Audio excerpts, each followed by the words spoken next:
افسوس اس بات کا ہے کہ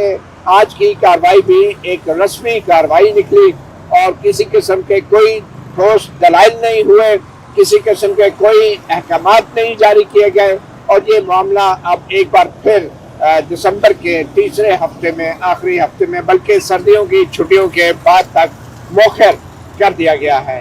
آج جو کارروائی ہوئی اس کے حوالے سے ہم جانیں گے۔ آپ کو یہ بتاتے چلیں کہ ارشد شریف شہید کی والدہ کی وفات ہو چکی ہے،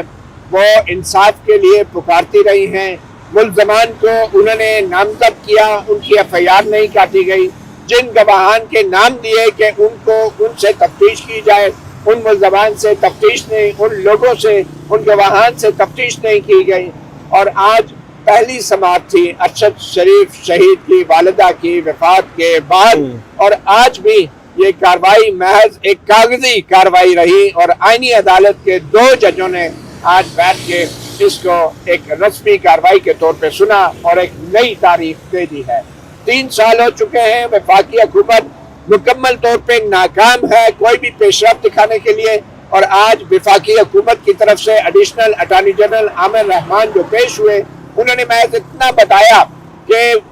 جو میوچل لیگل اسسٹنٹ ہے، جو 2 ممالک کے درمیان ایسے جرائم کی تفتیش کے لیے تعاون درکار ہوتا ہے، اس حوالے سے ایک معاہدہ جو ہے وہ سائن ہو چکا ہے، مگر اس معاہدے کے اوپر مزید کارروائی کچھ بھی نہیں ہوئی، اور 3 سال گزر چکے ہیں۔ ایڈوکیٹ عمران شفیق صاحب، پہلے تو میں آپ سے یہ جاننا چاہوں گا کہ آج 3 سال بعد جب حکومت کی طرف سے ایڈیشنل اٹارنی جنرل عامر رحمان پیش ہوئے تو انہوں نے کیا بتایا؟ دیکھیے، میں آپ کے سوال سے پہلے ایک بات آپ کو بتانا چاہوں گا، وہ یہ ہے کہ بنیادی طور پر میں وکلا کے اس طبقے سے تعلق رکھتا ہوں جو اس آئینی عدالت کو غیر آئینی عدالت سمجھتے ہیں، اور میں پیش نہیں ہو رہا تھا اس عدالت میں۔ آج چونکہ معاملہ ایسا تھا کہ صحافی ارشد شریف صاحب کا قتل کا مقدمہ تھا، اور یہ پہلا سو موٹو کیس تھا جس کو انہوں نے ٹیک اپ کیا ہوا تھا، جو پہلے سے چلا آ رہا تھا، میں صرف اس بات کو ایکسپوز کرنے کے لیے کہ یہ عدالت کس طرح کارروائی پہلے آئینی بینچ میں چلتی رہی اور آج بھی اس عدالت میں کیا ہوگا، کوئی یہ نہ کہے کہ ارشد شریف کا مقدمہ ہم عدالت میں سننا چاہ رہے تھے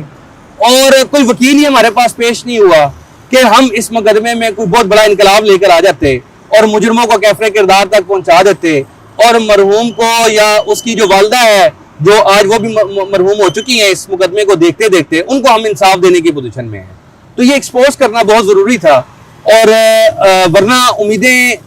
مجھے بھی عدالت سے اتنی تھیں جتنی آپ کو اور باقی لوگوں کو ہے، اور